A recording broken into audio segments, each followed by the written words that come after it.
¿Cómo se respetan las opiniones ajenas manteniendo las propias? Hoy hablamos sobre las bases para la convivencia cívica con Cristina Hermida, catedrática de Filosofía del Derecho en la Universidad Rey Juan Carlos de Madrid, y con Antonio García Santesmases, doctor en Filosofía y catedrático de Filosofía Moral y Política en la UNED. Bienvenidos al primer seminario del ciclo sobre derechos humanos y para la convivencia cívica, dirigido por José María Beneito, catedrático de Derecho Internacional Público y profesor de UNIR.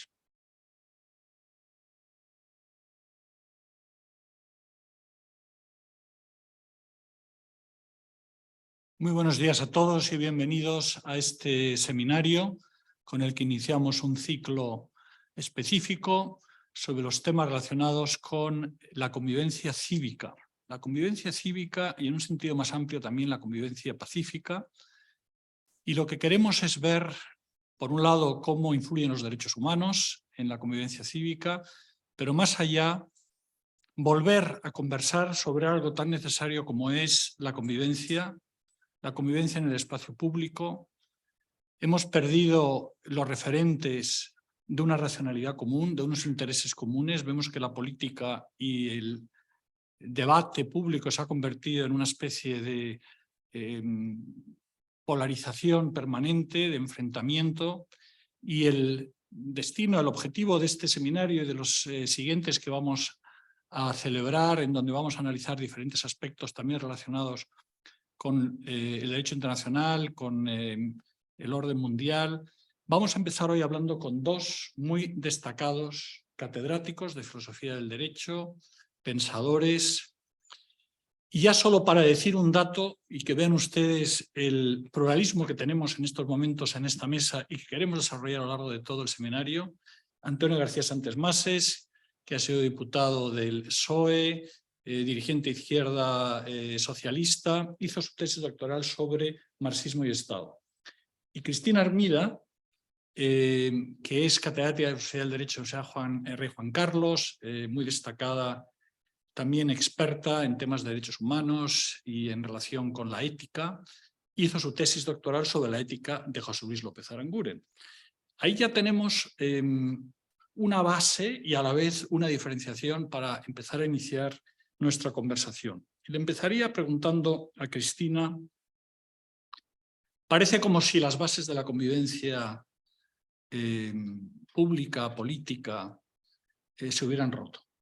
No solo en España, pero lo vemos también en España, en muchos otros países. En las elecciones las sociedades están prácticamente divididas en dos, 50%. ¿Por qué se produce esto?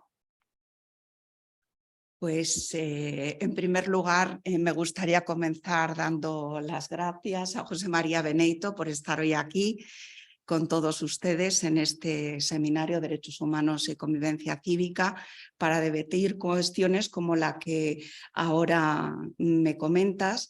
Y efectivamente vivimos una sociedad polarizada, segmentada, y yo voy a apelar en esta mesa a una reconfiguración de los valores morales. Me parece absolutamente imprescindible en la sociedad en la que vivimos, en pleno siglo XXI, a repensar los valores morales que consideramos esenciales en nuestra sociedad, como bien dices, no solo española, sino también a nivel internacional. Ello exige, bueno, pues dar protagonismo a la ética pensando que desde la ética podemos provocar un cambio social, es un trampolín para el cambio social y por tanto hay que ahondar en diferentes virtudes que no solo considero son importantes en el ámbito privado, sino que también hay que trasladar al ámbito público y a continuación hablaré de ello. Sí, muchas gracias, Cristina. Antonio, siguiendo un poco con esta misma pregunta y con lo que el diálogo que inicia en estos momentos Cristina, ¿te parece que la ética, la moral, pueden ser una base para volver a encontrar una base común de diálogo? Bueno, hay distintas formas, ¿no?, de entender la ética. No hay tanta diferencia con lo de Cristina, porque puedo decir que yo fui editor de una obra de José Luis Aranguren, que era La izquierda, el poder y otros ensayos, que la publiqué después de que ya se hubieran publicado las obras completas en la misma editorial, y tuve bastante contacto con él a través del Benemérito Instituto de Fisicularidad que dirigía el padre Cafarena y a través de los foros sobre el hecho religioso en donde nos veíamos todos los años, ¿no? Y después también en el Instituto de Filosofía con Javier Muguerza.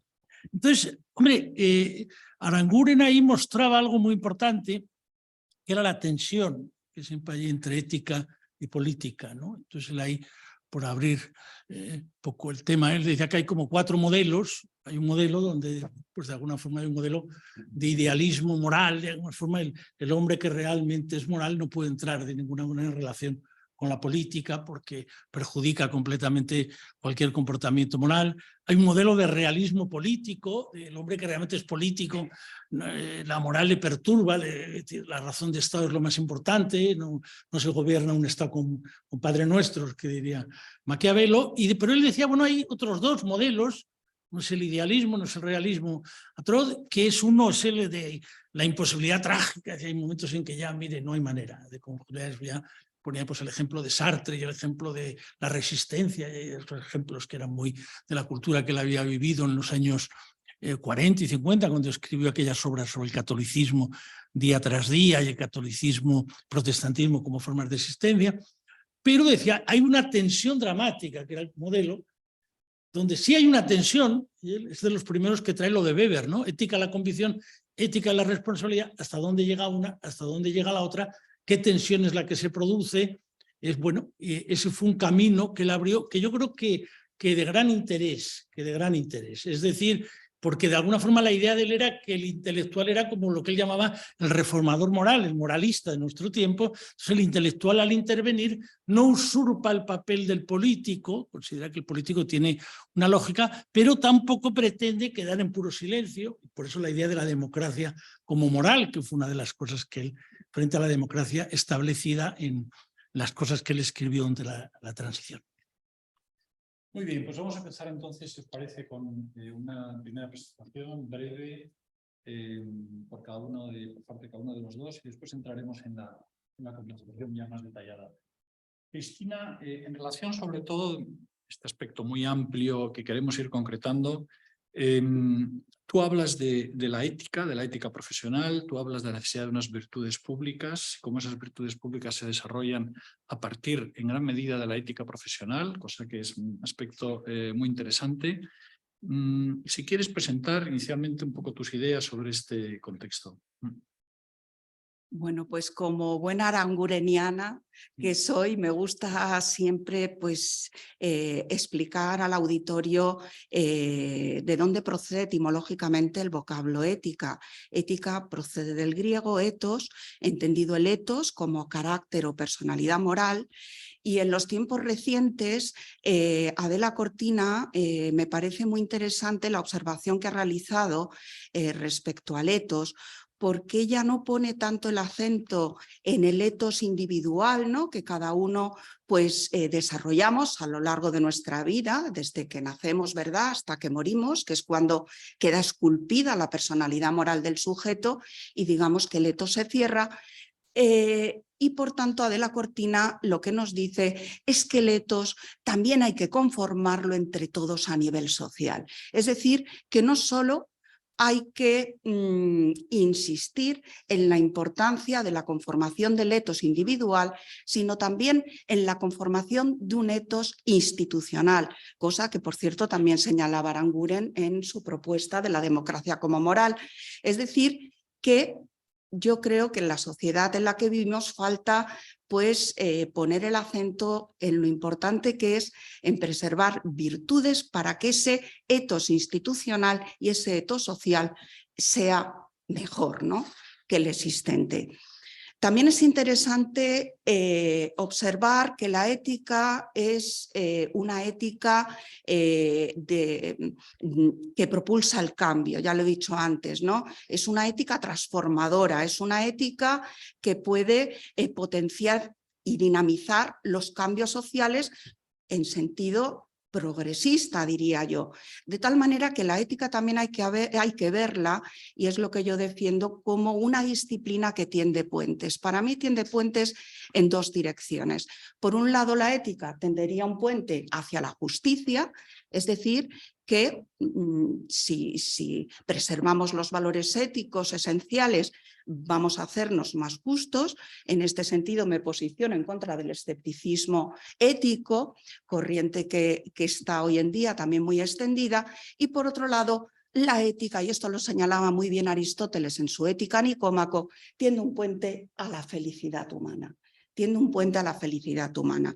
Hay un pasaje que a mí me gusta mucho recordar y es en el que Aristóteles señala que la felicidad es el bien perfecto buscado por todos, es decir, un bien individual, pero también un bien comunitario, porque somos, dice, seres sociables y por tanto es una actividad del alma de acuerdo con la virtud. Una actividad del alma de acuerdo con la virtud. Aquí entramos en el tema de las virtudes, ¿verdad? Y la ética, por supuesto, tiene mucho que decir en relación con este asunto. Hablar de virtudes en el ámbito público implica también tener en cuenta que para que el Estado de Derecho, y esta es la posición que también defiendo, funcione de una manera mejor, puesto que el Estado de Derecho siempre es perfeccionable, mejorable, bueno, pues en la medida de nuestras posibilidades como ciudadanos, nosotros también tenemos que pensar en rescatar esas virtudes que hacen posible que el Estado de Derecho, el entramado del Estado de Derecho, funcione mejor de lo que está funcionando hoy en día. En este sentido, bueno, pues gracias al puesto que actualmente ostento dentro de la Comisión de Ética Judicial, en los últimos tiempos me he venido ocupando de lo importante que es preservar los principios de ética judicial. La ética, por tanto, hay que verla como una disciplina transversal, como una guía para la acción en cualquier ámbito profesional y, por supuesto, tiene que estar muy presente cuando se trata del Poder Judicial. Pensemos que en la Constitución tan solo nos referimos explícitamente a un poder y es este, el Poder Judicial. Por tanto, es importante que los jueces tengan una formación ética, una formación en lo que son los valores éticos esenciales que deben seguir en la medida en que, como poder, ¿verdad?, establecido, pues tienen que desarrollar una tarea lo más ajustada posible a la ética profesional que les compete. Fue en el 2016 cuando se aprobaron los principios de ética judicial, por cierto, unos principios que emanan de los principios de ética judicial del modelo de Código Iberoamericano, que fueron aprobados pues 10 años antes, en el 2006, y que a su vez, bueno, pues derivaban de los principios de Bangalore, que en el marco de Naciones Unidas en 2001 serían aprobados fundamentalmente para combatir la corrupción a nivel global y también en la lucha contra la droga. Esto también es interesante porque ahí es donde nacen precisamente esos principios éticos. ¿Y cuáles son los principios de ética judicial? Pues básicamente son tres que a mí me gusta explicar como las 3I, es decir, el principio de independencia, el juez, ¿verdad?, como poder establecido que es, tiene que estar exento de injerencias indebidas.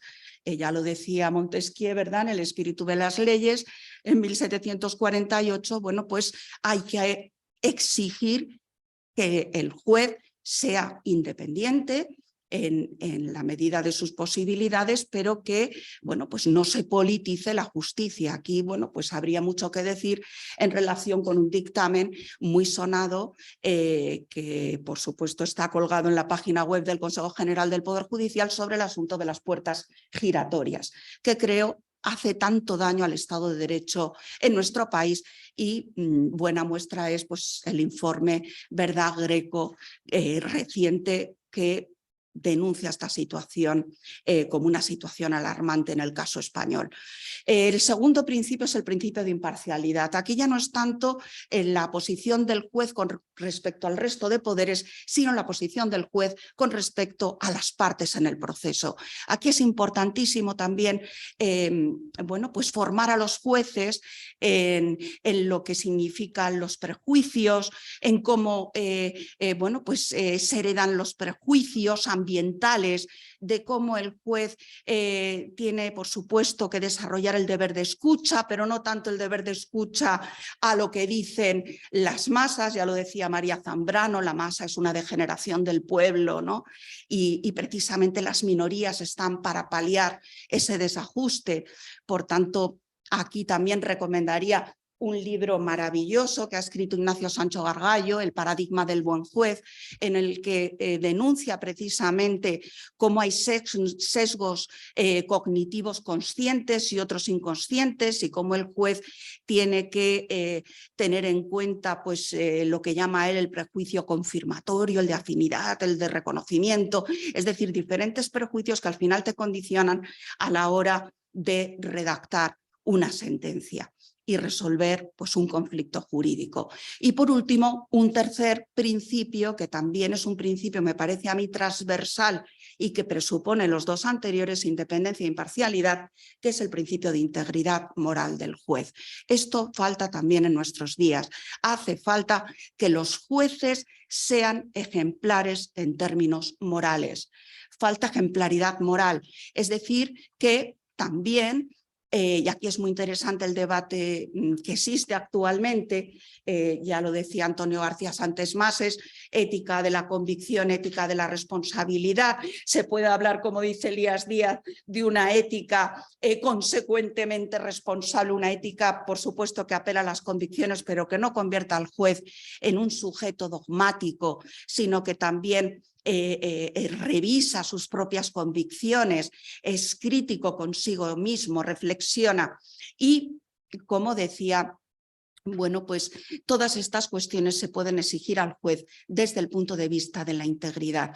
Otro asunto también que se debate y que quiero sacar aquí a colación es la disociación entre ámbito público y ámbito privado del juez, hasta qué punto se puede hablar de dos dimensiones que en un momento dado pueden provocar hasta cierta esquizofrenia o no. ¿Es responsable el juez por los actos hasta cierto punto inmorales que realiza en el ámbito privado sin una, digamos, una plasmación en lo que es la realidad social?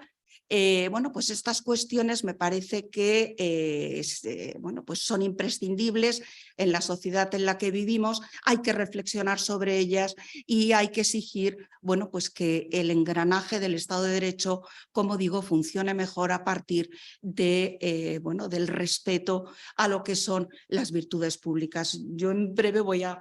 Perdonad que haga publicidad de una monografía que voy a sacar titulada Justicia Racial, Derechos y Minorías, en donde en el último capítulo, que además titulo así Reconfiguración de los valores morales esenciales en la sociedad, me centro concretamente en dos valores que aparecen de alguna manera, de una forma muy tenue en los principios de ética judicial, pero que yo creo que deberían gozar en nuestra sociedad de mayor protagonismo, que son el valor de la tolerancia, tolerancia en sentido positivo, no negativo, y si acaso luego podemos hablar un poco más de esto, y el valor de la solidaridad.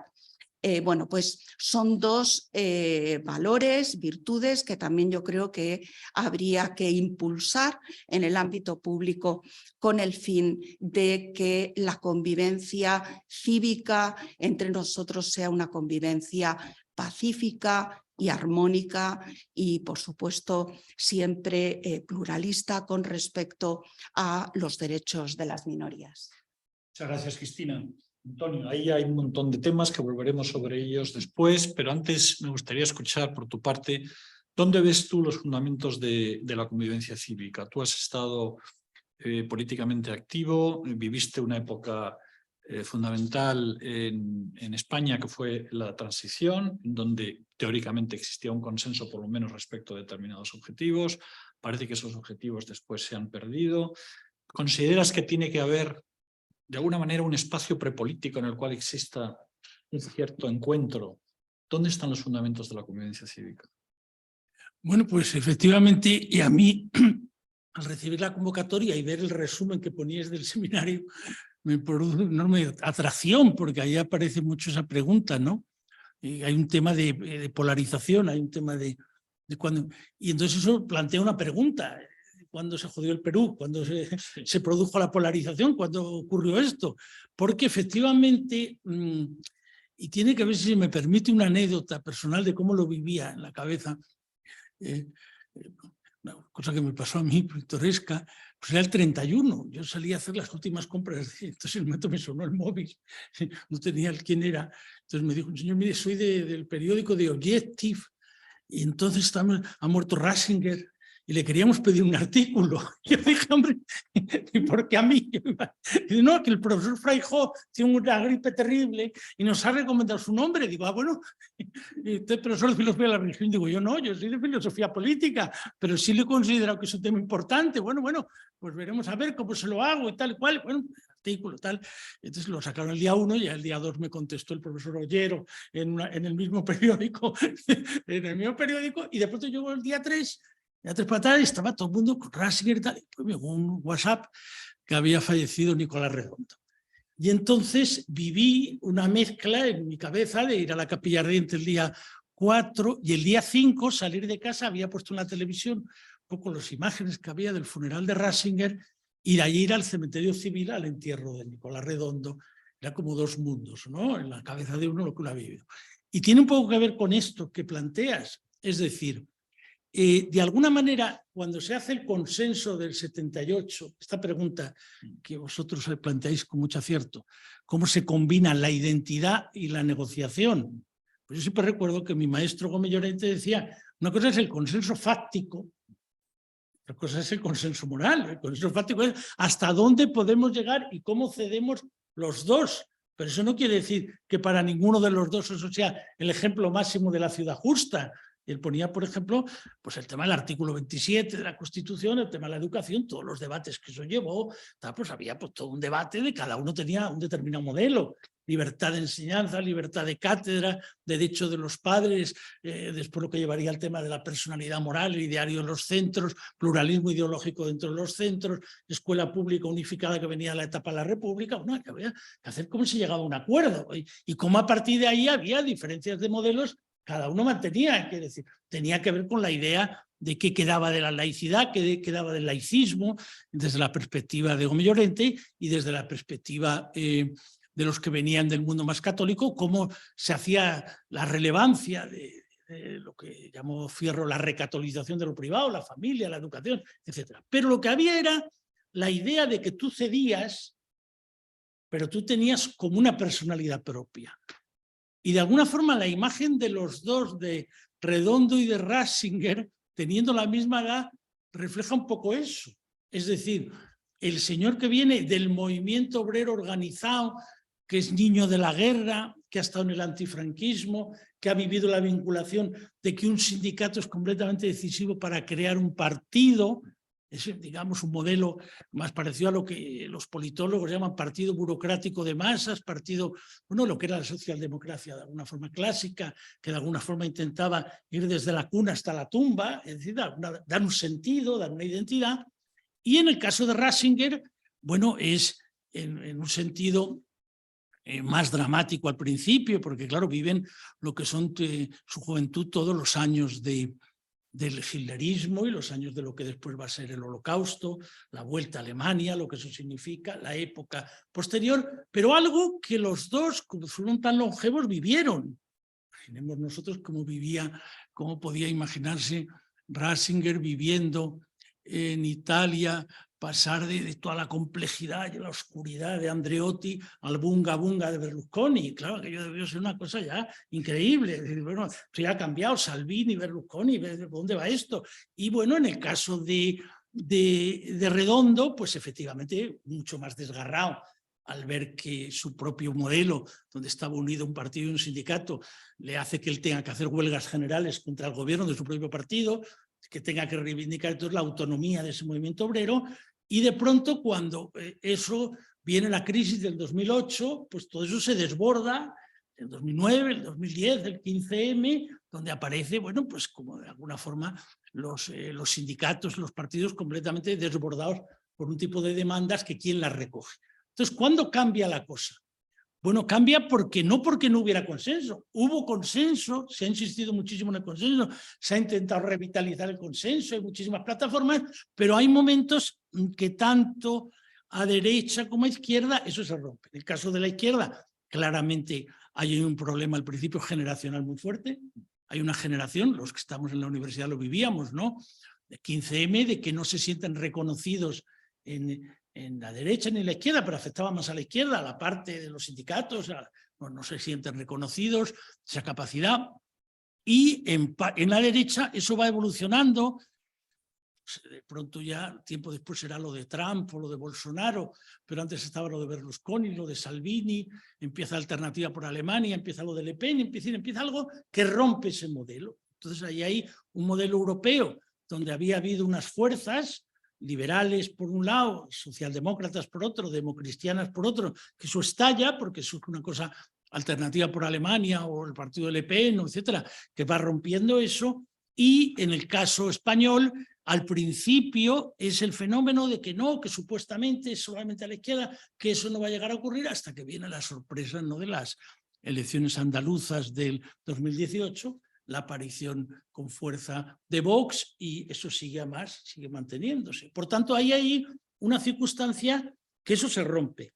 Y al romperse, eso provoca tres, al menos, modelos distintos de interpretar cómo recomponer el espacio público. Bueno, hay tres, tienen que ver cómo se interpreta el pasado y cómo se interpreta el futuro, cuál debe ser la agenda del futuro. Hay una interpretación de alguna forma liberal conservadora que de alguna forma trata de reconstruir las virtudes del modelo del 78, remitiéndolo a una interpretación de la historia de España que de alguna forma es interpretación que enaltece enormemente la España de la Restauración, posterior al sexenio democrático, hasta llegar a la Segunda República, y de alguna forma demoniza la cultura republicana, la cultura de la Segunda República, una cultura vinculada a una visión excluyente, una visión a su juicio totalitaria de la democracia, en la que no debe basarse la democracia actual, ¿no? Hay varios escritos, ha habido muchas fundaciones en este sentido que mueven ese discurso.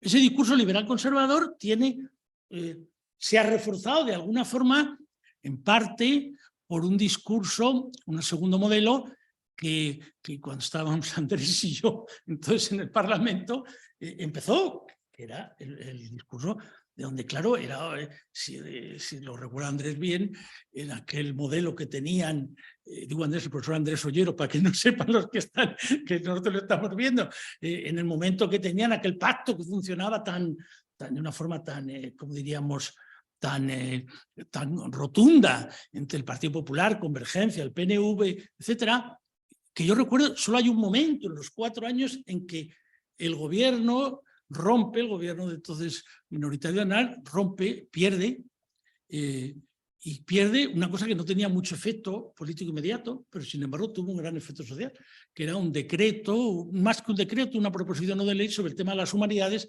que defendió entonces la ministra de Educación, que era Esperanza Aguirre.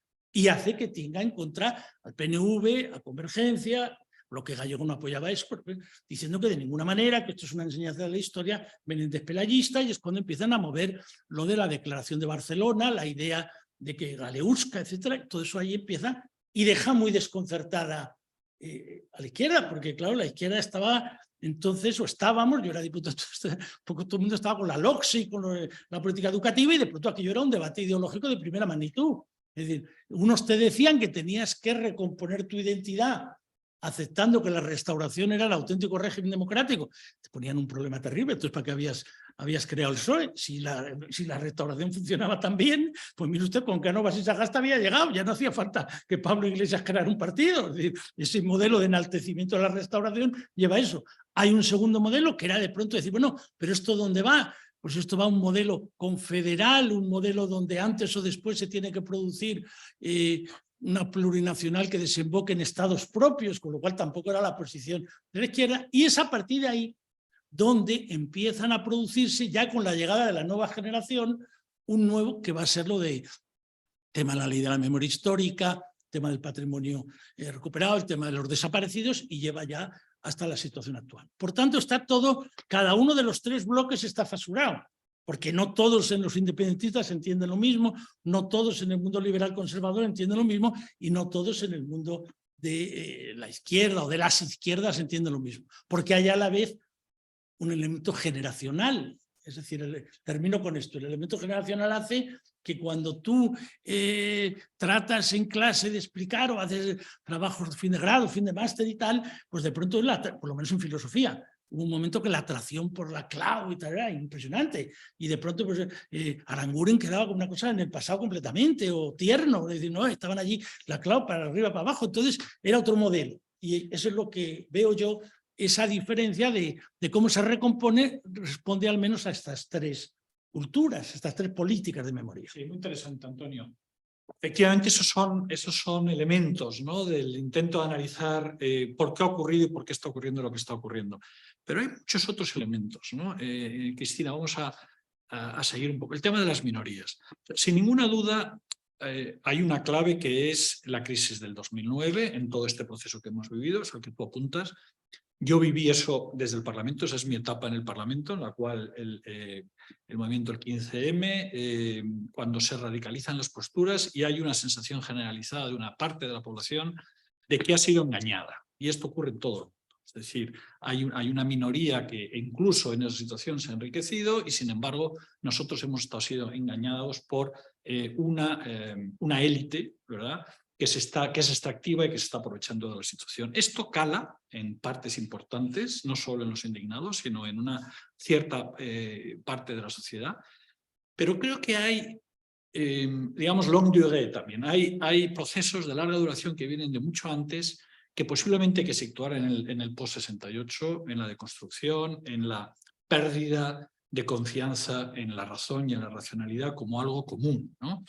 Ahí creo que es particularmente interesante, tú hablabas de Ratzinger, el debate Habermas-Ratzinger, los dos al final acaban estando, y no hace falta más que ver el último libro, también una historia de filosofía de Habermas, en donde lo que hace es subrayar la necesidad de la relación entre fe y razón, y cómo eso es el origen de la cultura occidental a lo largo de toda la historia de la filosofía.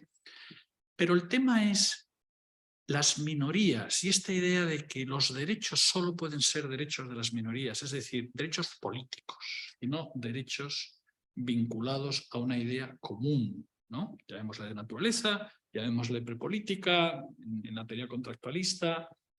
¿Te parece que verdaderamente es el post-68? ¿Te parece que tú hablas de justicia racial, de minorías? ¿Te parece que hay otras causas del momento en que estamos, aparte de estos que hemos estado delineando? Bueno, pues has mencionado el debate, ¿verdad?, entre Ratzinger y Habermas. A mí hay una frase de Habermas que me gusta mucho recordar y es la de que las intuiciones morales individuales, dice Habermas, no necesitan la ilustración del filósofo. No necesitan la ilustración del filósofo. Esto lo dice Habermas. Es decir, que efectivamente pues todos tenemos, como decía también muy bien Hannah Arendt, una brújula moral. Una brújula moral. Y a mí es un concepto que me gusta mucho para explicar que el problema deriva de un mal funcionamiento de esa brújula moral que tenemos todos. Y claro, esto cuando uno se pone a reflexionarlo en profundidad, se da cuenta de esa tesis también de Arendt, de que el mal al final es banal. El mal es banal. Ella habla de la banalidad del mal, pero no para querer decir que el mal es cuando es ejercitado por personajes malignos, ¿no? Un Ricardo III, pongo por caso, pues insignificante, sino más bien para demostrar que cualquiera de nosotros puede convertirse en un gran criminal. Cualquiera de nosotros puede convertirse en ese Ricardo III, cualquiera de nosotros puede convertirse en ese Eichmann, ¿no? Que ya pues conoció muy de cerca durante su estancia en Jerusalén. Es decir, que tenemos que tener claro que donde más nos jugamos lo que somos desde el punto de vista ético los individuos es en los espacios que consideramos menos importantes. Por ejemplo, cuando actuamos en redes sociales. El tema de las redes sociales. Bueno, pues ahí también hay que tener un comportamiento ético porque las consecuencias desde el punto de vista moral pueden ser desastrosas. Y yo creo que efectivamente en la época de los años 60, 70, yo creo que hicieron mucho bien estos intelectuales, ¿no? Pues como Aranguren, Tierno Galván, que reivindicaban, y esto nos falta yo creo que también en la sociedad en la que vivimos, la figura del intelectual. Se ha referido antes, Antonio, a cómo ellos veían el intelectual, ¿no? Como una especie de aguafiestas, decía Aranguren, ¿no? Una persona que al final no se casa con nadie, decía él también, una persona que resulta incómoda, ¿no?